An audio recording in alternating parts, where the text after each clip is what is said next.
Broadcasting from Hollywood, California, it's Rants, Hollywood Talk. We are loving FX's Feud Bette and Joan. We question who really cares about Mama June's weight loss.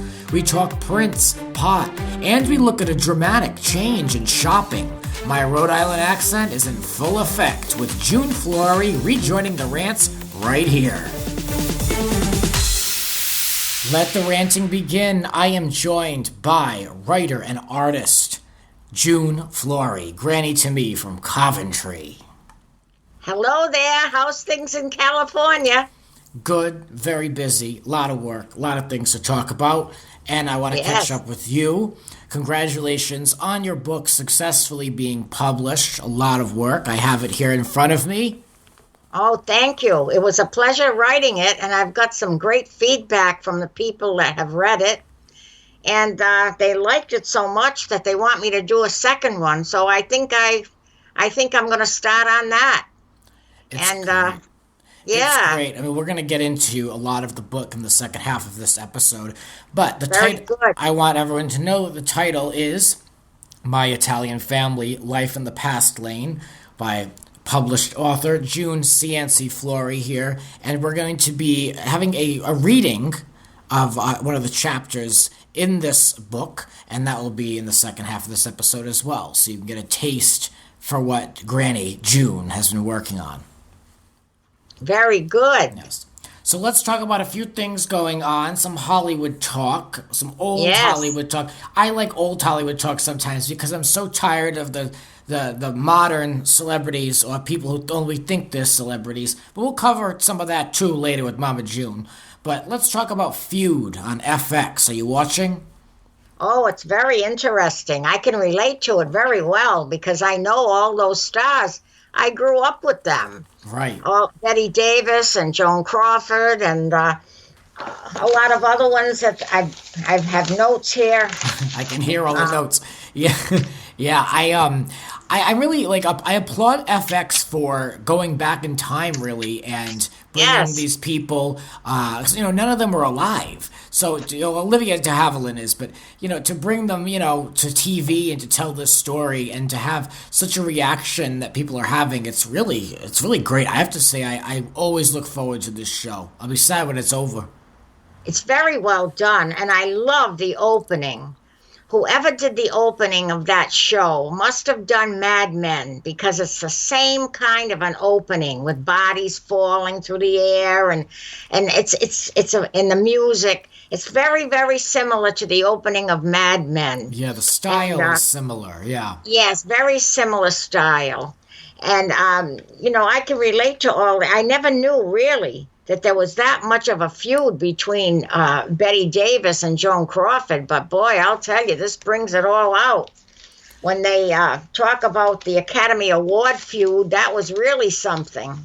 Yeah, and Jessica Lange as Joan Crawford is so great. I mean, what a character to sink your teeth into. You know what I mean? Know.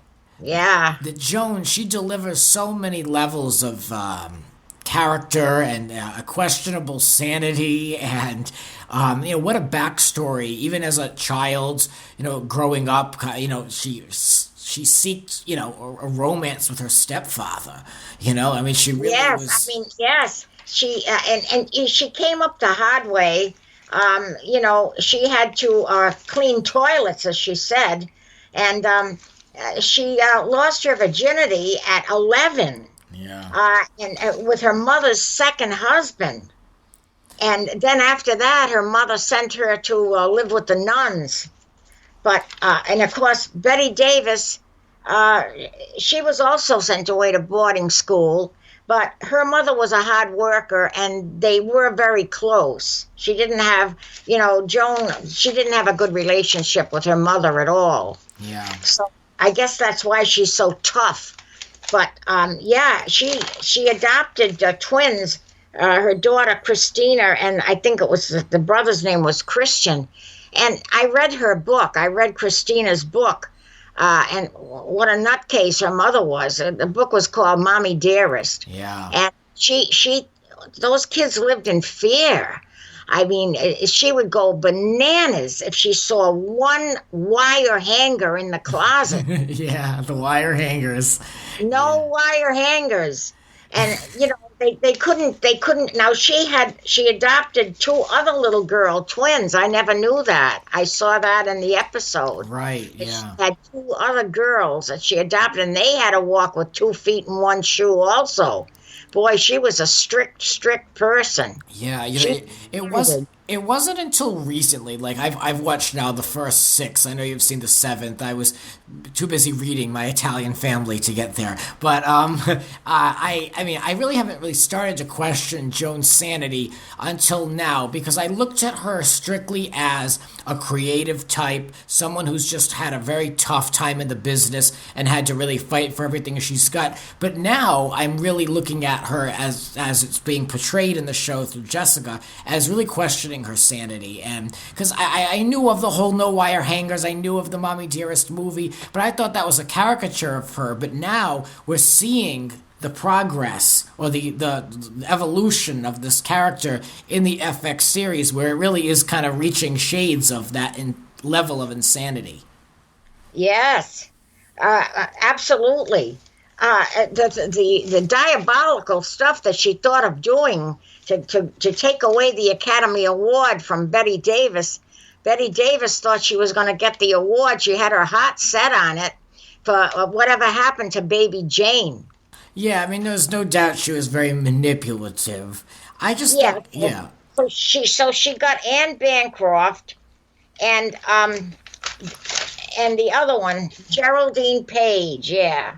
So she got the 2 of them not to go to the awards, because she had it in the back of her mind that if one of them won, she was going to be sent her to pick up those awards, and that's just what happened. Yep. Because Bette Davis did not win.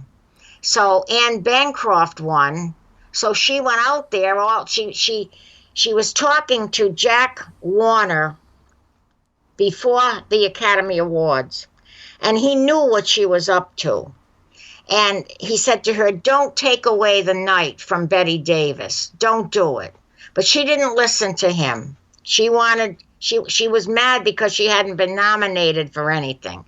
So she was determined that she was going to get there somehow on the stage. Yeah. And that whole scene when she did show up, it's so accurate, because I looked up some of the original footage of the actual award show. I believe it was the 35th Oscars, and they did such a great job mimicking that. And then they had that great shot where they followed the tracking shot of when she presented Best Director and then took the director who won all through the sets, all through the bathroom and the kitchen, and she really made it seem like that was her domain. There was all one long shot, which was amazing. That episode was so good. That's the one they should submit to the Emmys. Yeah, well, she turned the green room into a party room.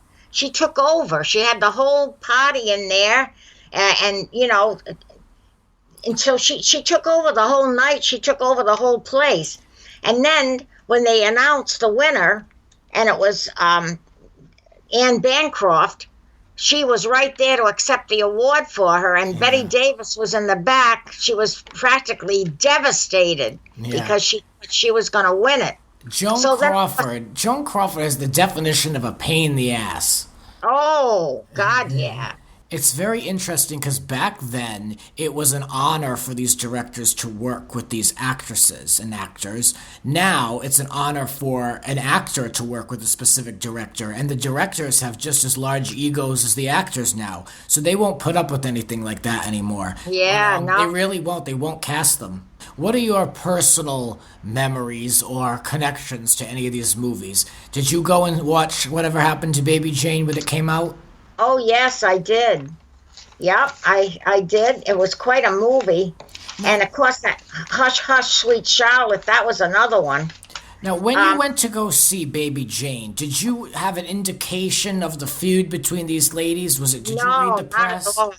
No, not at all. In the movie, they were, feuding. But, I mean, I never knew in real life it was that bad. And some of the actors that I knew in those days, like some of the movies they made them with other actors and actresses that I remember, like Rosalind Russell and Clark Gable, Henry Fonda, Dana Andrews, Greta Garbo, Melvin Douglas, Van Heflin. Mm-hmm. I mean, I know all these. I've seen them in many movies when I was young, and they were really, really good actors and actresses. They really were. Not like today. I mean, they really had to ply their trade and work hard, and they did work hard. But Joan Crawford, I mean, I remember her.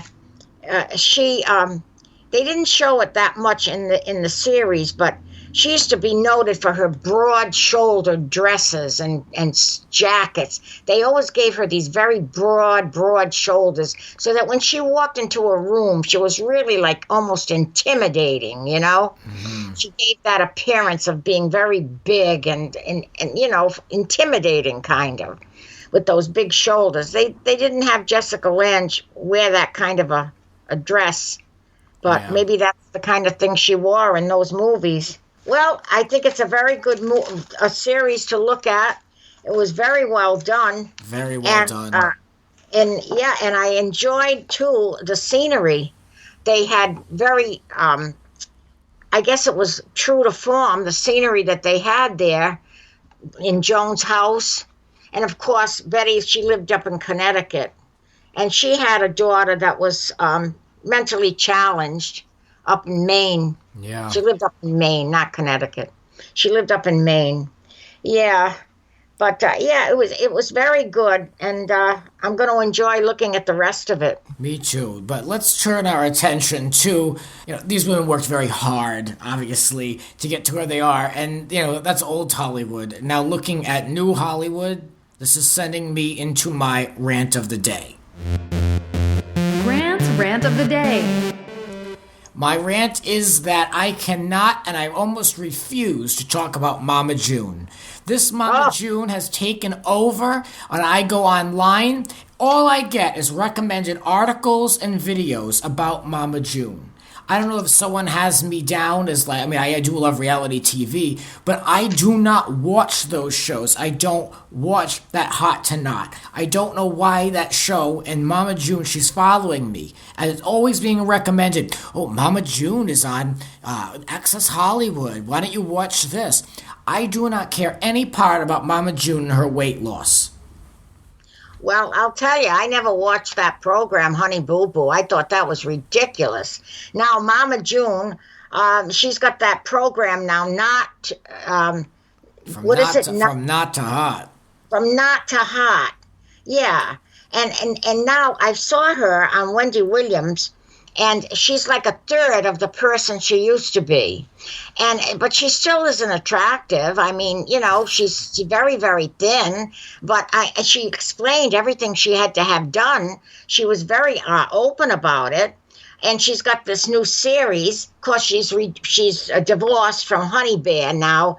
And he's married to some... Yeah. Honey Bear, she calls him. Oh, Sugar Bear. Sugar Bear.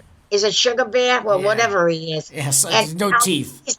He's married again. And she said his new wife doesn't know how abusive he really is.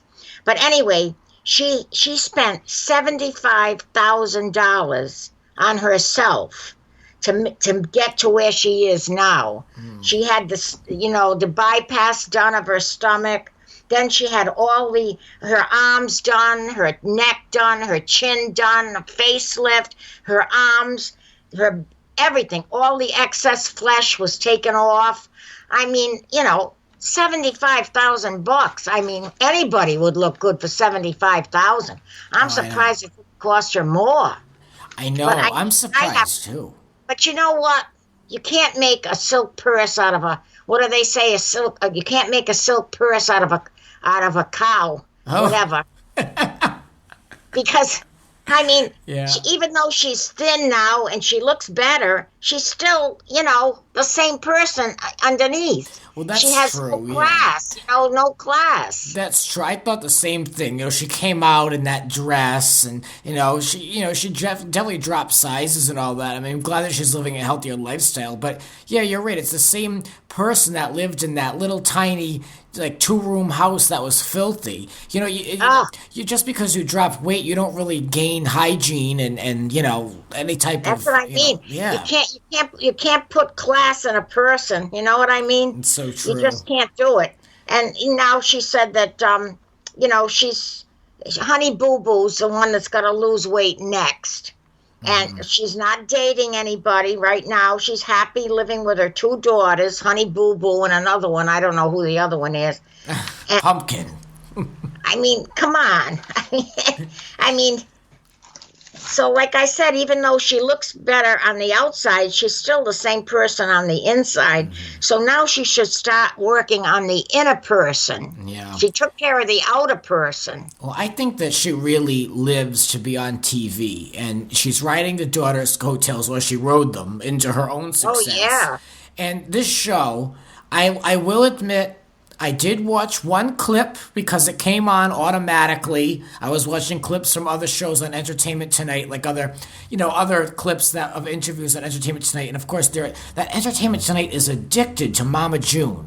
I don't know what it is, but I'm telling you, you can go on their website or their app at any given point and see something related to Honey Boo Boo. They must have some connection, which I just do not understand. But anyway, I saw a clip from that show, from Hot to Not. I mean, they might as well have just left the scripts out on the kitchen table because it was so fake and false.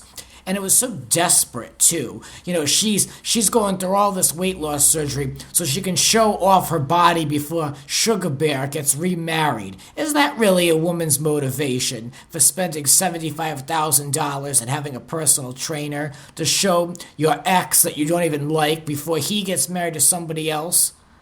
That's insane. He's so dull. He probably doesn't even realize what she looks like anyway, whether she looks good or bad. He doesn't even probably get into his head. No, and now there's all these rumors that he is bisexual and goes both ways. What do you think of that? Oh God, who the hell isn't bisexual? Everybody's supposed to be bisexual. Who cares? I could care less about Sugar Bear. I don't care if I don't give a damn if Sugar Bear's with a guy or a girl. What do I care? Either way, he doesn't have any teeth. Oh God, yeah. So well, he'll have to gum his way through life. So what, you and Mama June, you share the same first name. What do you have in common? Just the name, damn it. I really don't. I feel badly that everybody thinks about Mama June, and when they think about a person whose name is June, they probably think I'm just as dull and stupid as she is. But it's too bad. No, I know it's an unfortunate characteristic or assimilation, but it's not. I can tell everyone firsthand that June Flori has no connection or similarities to Mama June Shannon. I hope not. I know that you always had it out for her, so I had to see what you thought of the weight loss. Yeah, well, I mean, anybody can lose weight that way. That's if you true, spent $75,000. Gee, if I spent $75,000 on myself, I'd probably look like Marilyn Monroe when I got through. What's the first thing you would address? Oh, probably get rid of this roll that I have across my belly that I just kind of created this winter, and I can't seem to get rid of it. That I would probably want to take care of first, but I'm trying to do it by not eating too much and going to the gym. So we'll see how that works. Yeah. Well, very good chat. Of course, Mama June, you're not going to hear me talk about her for a while because I really couldn't care less. But I was more interested in what, Granny, what you had to say about it. I'm more interested in your thoughts than her own weight loss. Anyway, it's been 1 year since Prince passed. And there's been a bunch of stuff that has come out about him. These unsealed court documents reveal that a doctor admitted to prescribing the singer opiates And it's under a false name. There was a bag of all these other assorted pills. Apparently, he hid these opioids and oxycodone all over the place. I don't know what I mean. It doesn't look good for him. No, well, his doctor, he ordered pills for him through his bodyguard. He used the bodyguard's name, Kirk Johnson, and they found a suitcase with pills in it with Johnson's name. And in that suitcase, there was oxycodone and that fentanyl. Now, that fentanyl is a very, very bad substance that they put in with the heroin. And there has been many, I don't know how many thousands of overdoses because of people that took that heroin with the fentanyl in it. I know people that did have an overdose because of that, and it's a very, very dangerous drug, and it's not good, and it's an epidemic. They don't know what to do about it, but yeah, that's what happened with him, so they say that. This man was on television tonight who was a drug addict, and he said he started off with marijuana, and he said, they say that marijuana is not a drug that leads to other drugs. He said, don't believe them. He said, I started off with marijuana, and I went into other drugs after that. He said, and that's what happens to a lot of these people. Yeah, I always viewed marijuana as kind of breaking the seal. Like, it's like if you can comfortably say, like with me, like I've never done any drugs. So at this point in my life, if I haven't done them by now, I'm probably not going to do them. But it's like once you break that seal and you already can justify, I'm talking about recreational, medical is another story. But once you break that seal, it's like, well, I already smoked. I already did that. I already, ate brownie or whatever. Like, whatever. Like you've broken that seal so you can justify with yourself amping things up and trying other things much more easily. Yeah. Yep. Yeah. And he said, don't believe it because it does lead to other drugs. And that's what happens. And they get onto this heroin and they lace it with that fentanyl and it gives them a much, much heavier dose than they expected and they OD. Yeah. People that work in the emergency rooms in the hospitals, they said that that's all they get all night long are these people that have OD'd, and they try to give them that medication to bring them out of it. But it is a very bad, very, very bad problem. Yeah. Where do you stand on pot? Where do I stand? Well, they say that even medical marijuana can lead to a more heavier. I mean, I know people that do smoke pot, and they claim that it hasn't made them go to a heavier drug. So, but I don't know. It seems as though if they're going to legalize recreational pot, it's like saying the whole world or whoever wants to be on dope can do whatever they want while they're smoking pot. They can drive a car. They can, go walking around. I don't know what kind of an effect it has on their brain, but they claim that when they start smoking it and they're very, very young, it does do something to their brain because a person's brain is not fully developed until they're 21. So if they start smoking pot when they're like 14, 15, 16, and they keep smoking it, it does actually change the chemistry in their brain.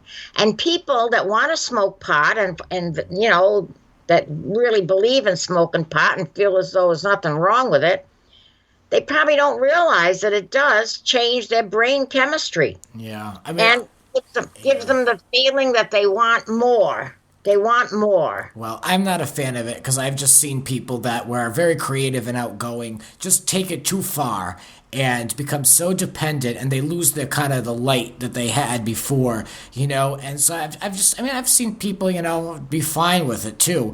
I mean, I just don't my opinion is really nothing because I don't do it, but I've seen some people really lose their light and their energy and their vibe because of it. They do. It's kind of sad.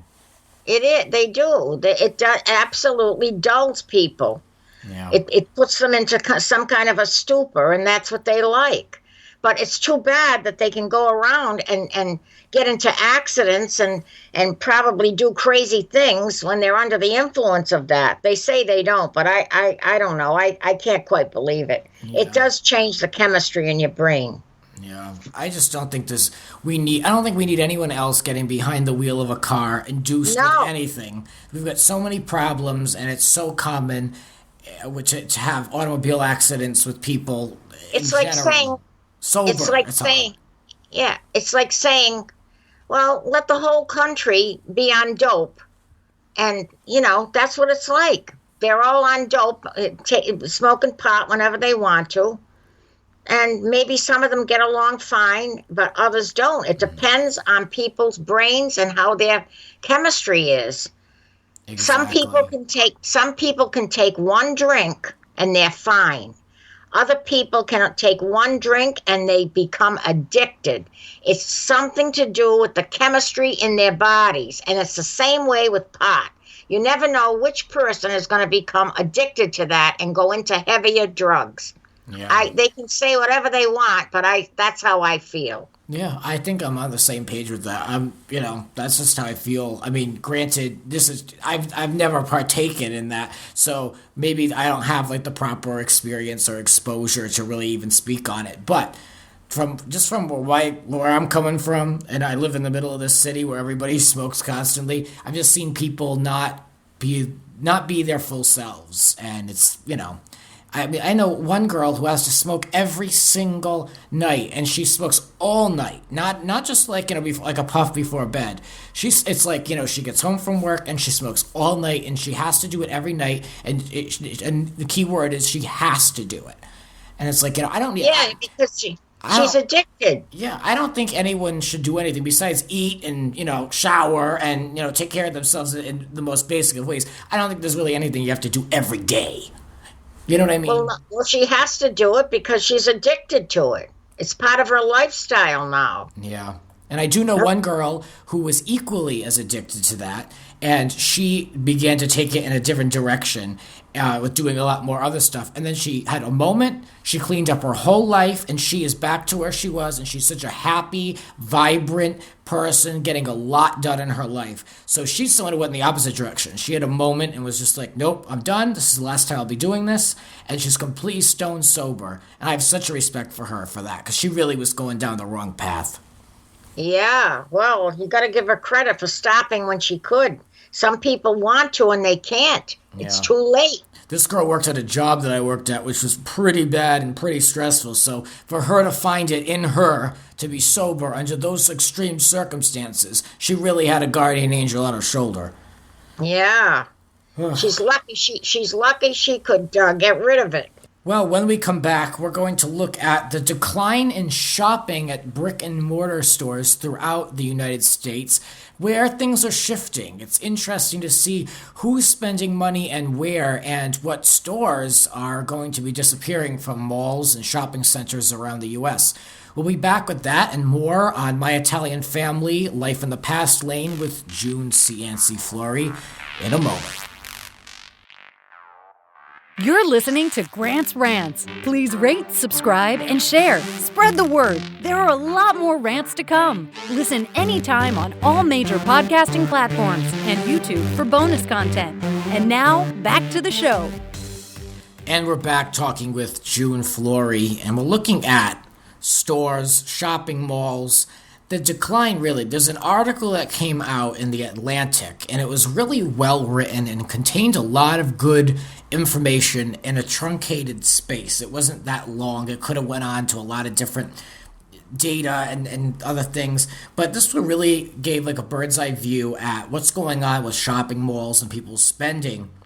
And they've noted that a lot of stores are closing and filing for bankruptcy, and it's been a bad 2 years for retailers.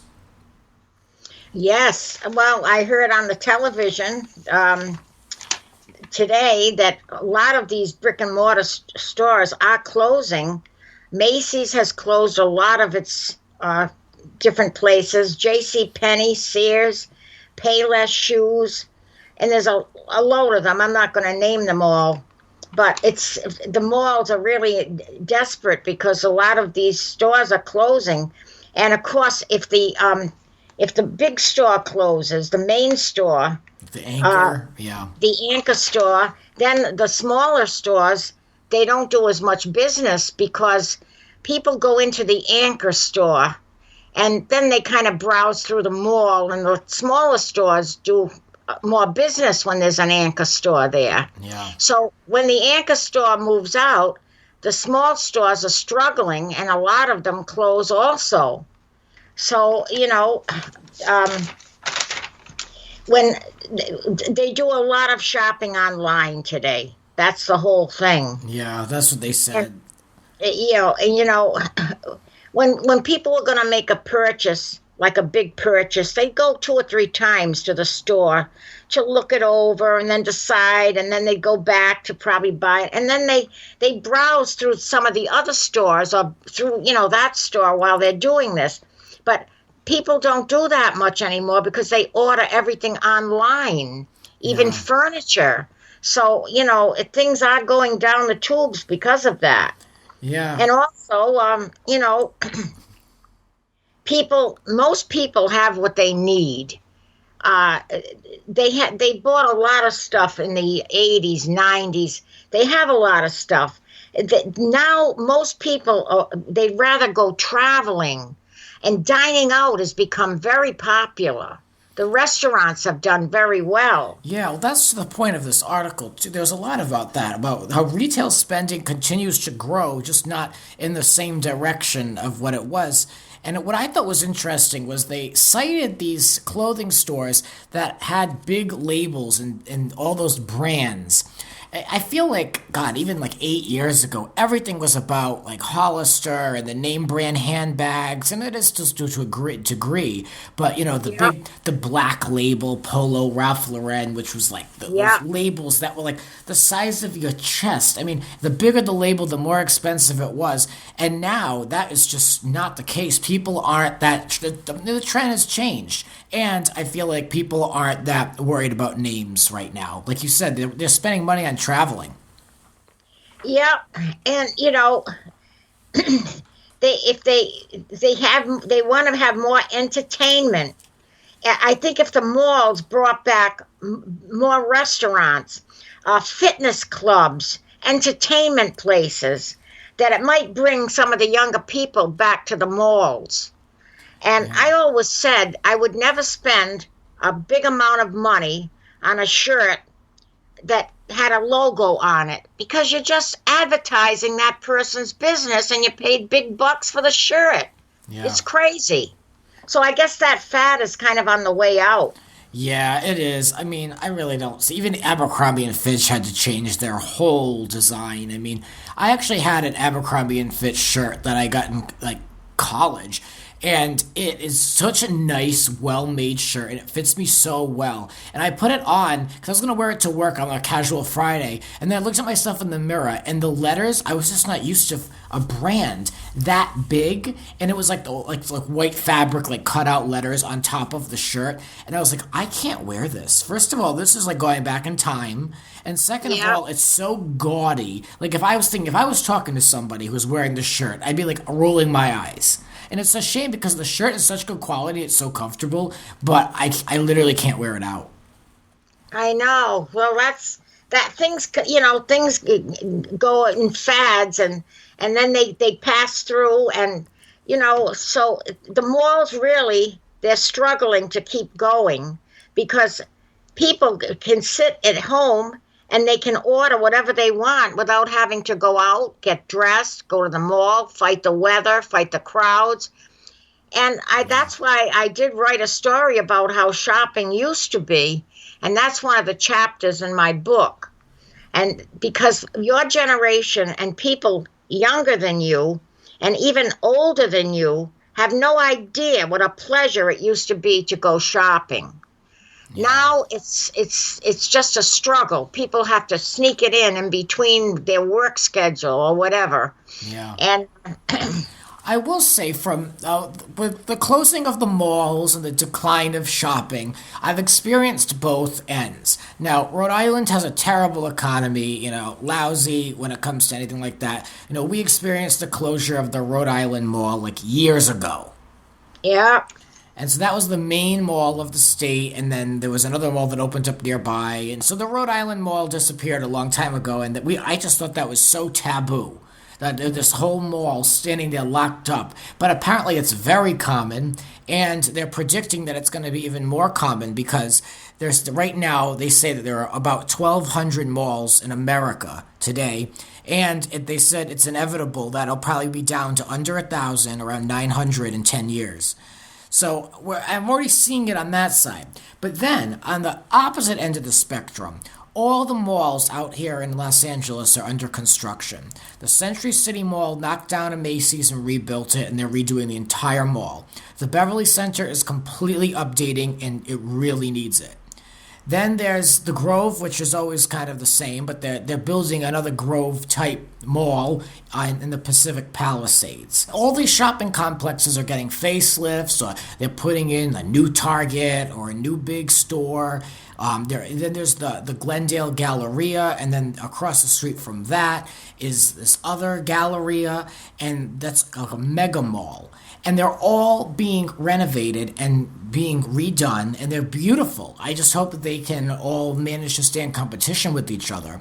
But like you mentioned, they're really focusing on the restaurants. Now, the Beverly Center struggles a lot, but they cleaned out all their bottom floor, and they're going to make it all glass, and it's going to be the whole bottom floor is going to be all different types of restaurants. Then there's the Burbank Town Center Mall in Burbank. They're moving the food court to the first floor, which is unheard of, and they're going to make the fourth floor all restaurants. Wow. Well, I think dining has become very popular because people work. They really don't have time to go home and make a meal. Making a good meal takes time. Yeah. And you have to cook something for a long time to make it really nice and flavorful. People don't have the time to do that anymore. So they enjoy going out to eat. If they're tired at the end of the week, when Friday comes, they've worked all week, they want to go out and have something to eat. And dining has become more and more popular because of that. A lot of the younger girls, they don't want to cook anyway. So, and even takeout has become very popular. Yeah. A lot of these restaurants, you can either eat there or you can take out whatever you want and go home and have it. Yeah. And, of course, they're advertising these other things like Blue Apron where they send you the food and you cook it. But even at that, you have to cook it yourself, and you may not like what they send you. So yeah. You're better off going to a restaurant. So restaurants have become very, very popular.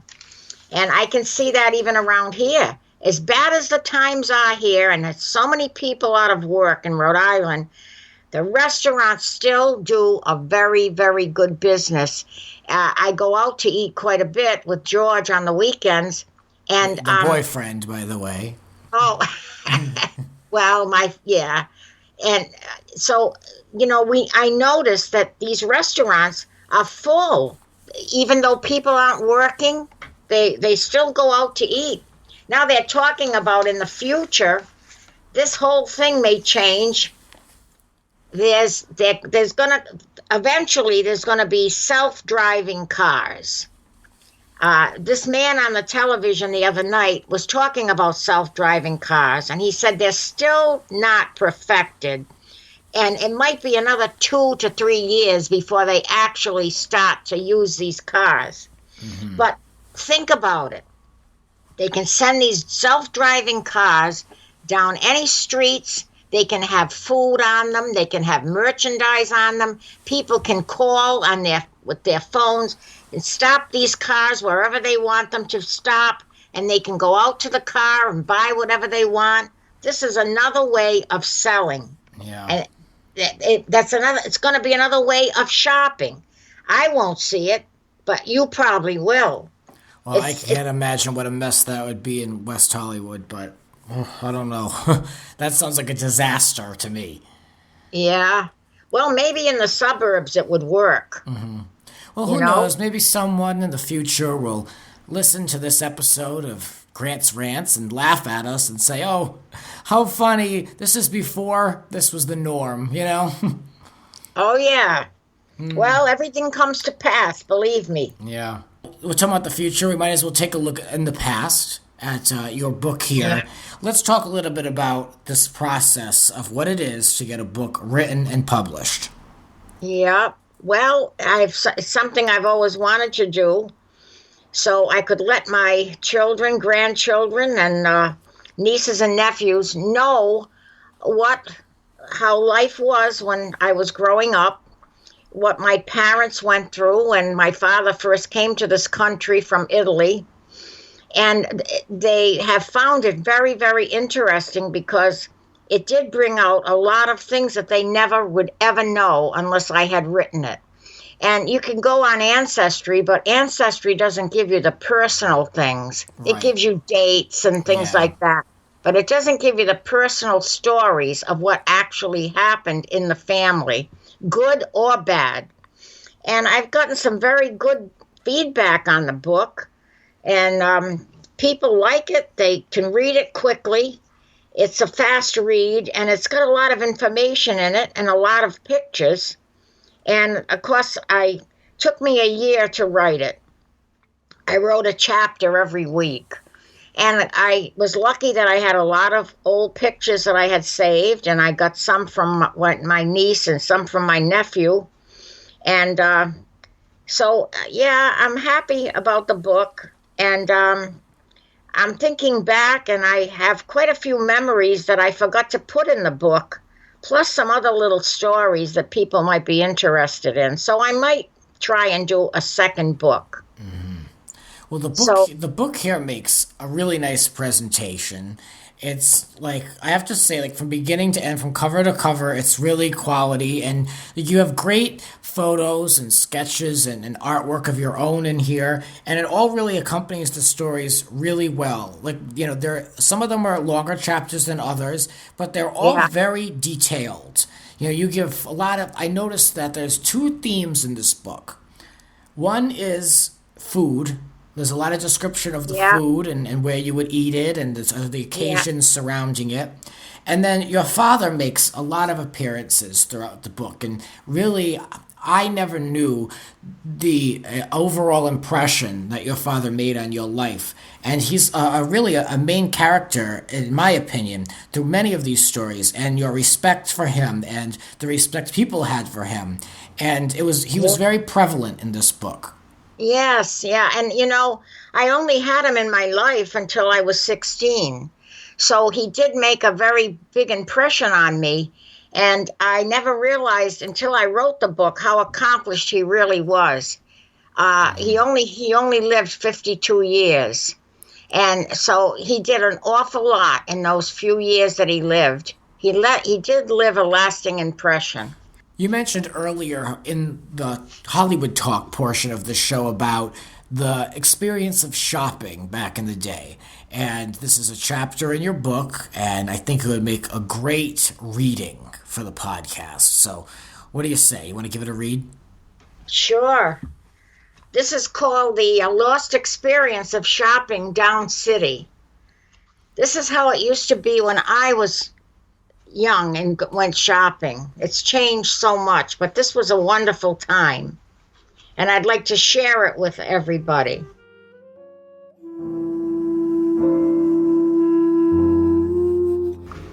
From the 1920s to around the 1970s, shopping was a special experience.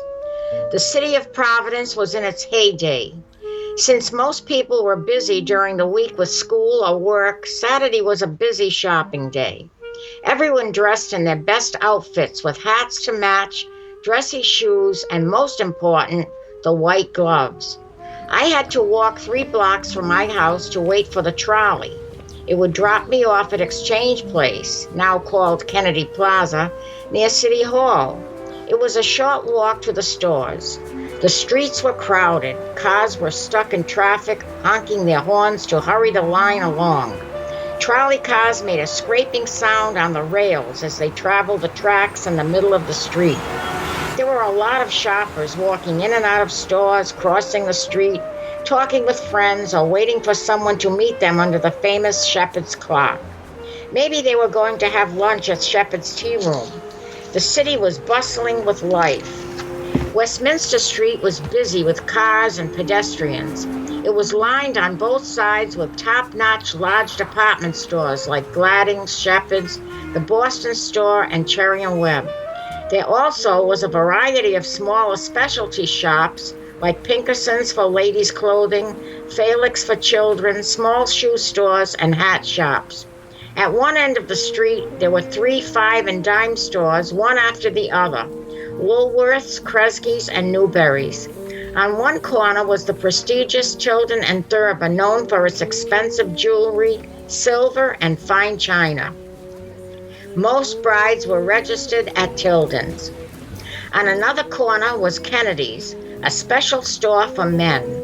If you walked 1 block over from Westminster Street to a Bassett Street, there was a very large department store called the Outlet.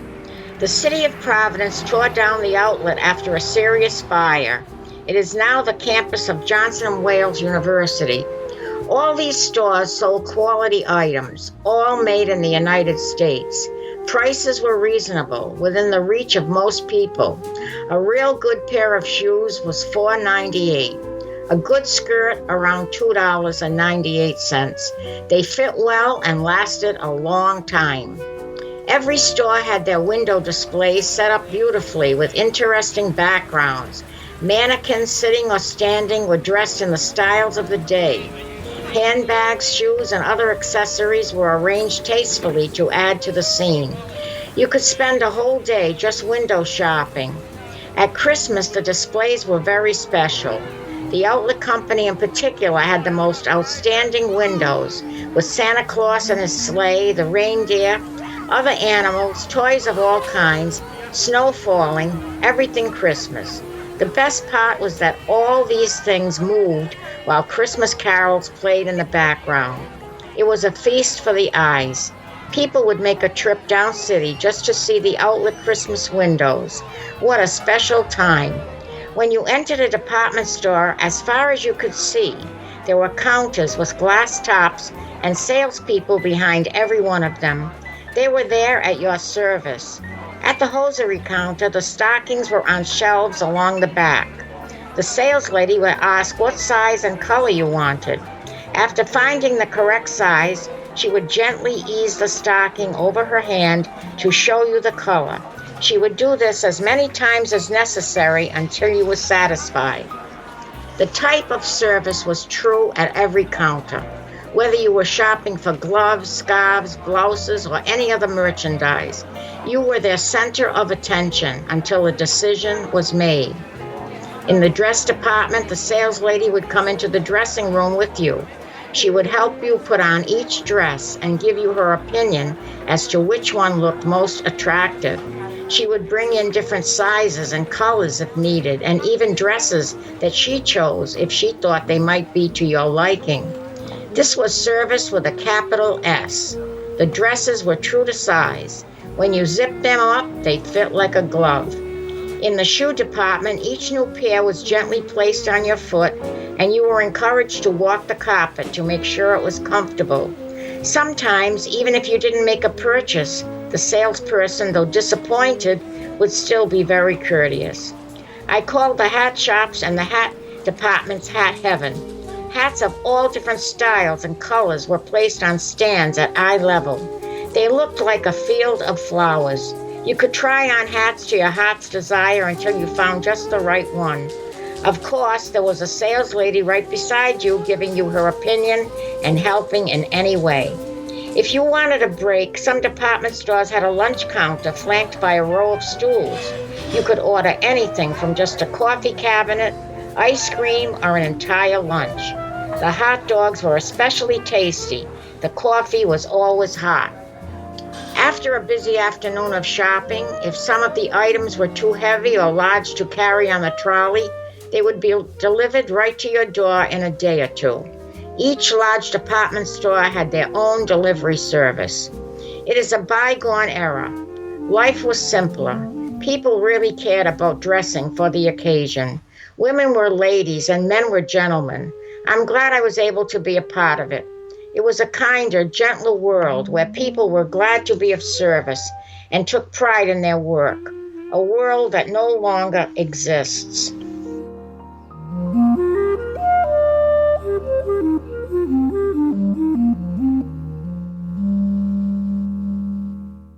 If people want to read the book, they can get it on Kindle or Amazon.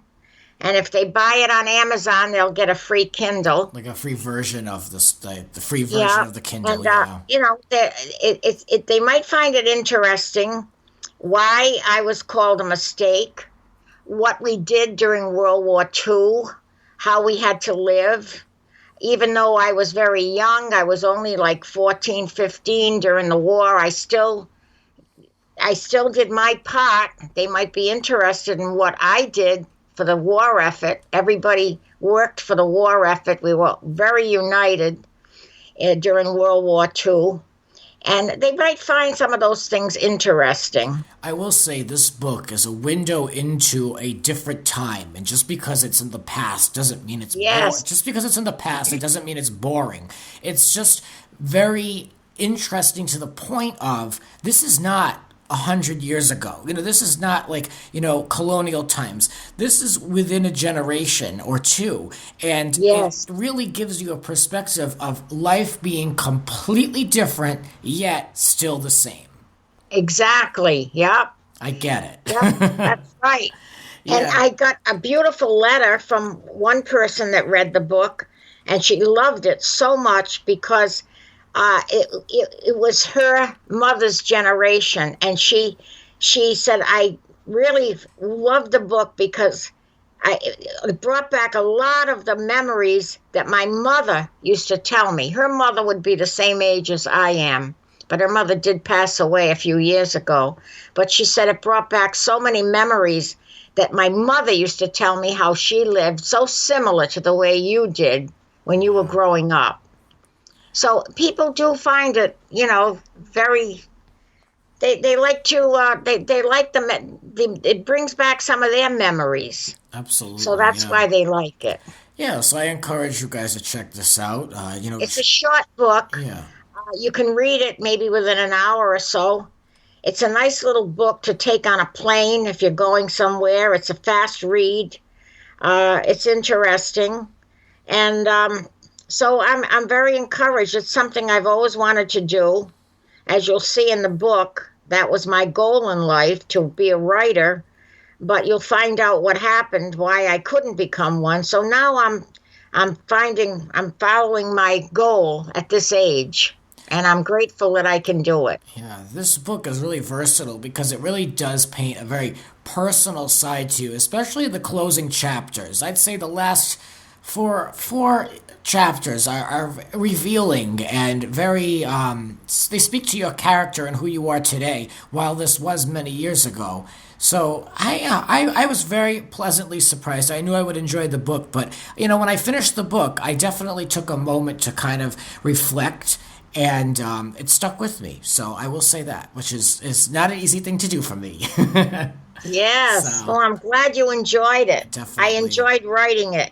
And like I say, I'm tempted to write a second one, because I did leave. The more I thought about things, the more I realized I had a few more memories that I hadn't put in the book, and they're kind of important memories. Yeah. So I might do that. Oh, I think you should. So why not? This is something that people will have forever, and now there's so many copies out there that they can't get lost in the shuffle, So I think that it's a great thing. I think you should keep writing, and having something like this is so encouraging anyway. Just to have the collection of work in your hand, with your name on the back and the front, of course. It's just so worth doing. Why not? So so you guys can check that out over on Amazon, and I encourage you to do so. Granny, anything else you'd like to promote? I know you'll be coming out here in Los Angeles in June. Oh, I can't wait. Yeah, I'm looking forward to it. While you're here in Los Angeles, we'll be having a panel show. And, of course, you'll be guesting on that, which is great because you're not based in LA. So these panel shows are tough to get people to come on from other cities because, you know, Skype, you speak over each other, you step on one another because you've got a group of people. So I'll be glad to have the first crossover coming on. You. Good. Yeah, yes. I'm looking forward to it. And if anybody reads my book, and I hope they do, they can always email me and let me know how they felt about the book. I can, take good and bad criticism. Yeah, I'll put the email below in the information surrounding this episode.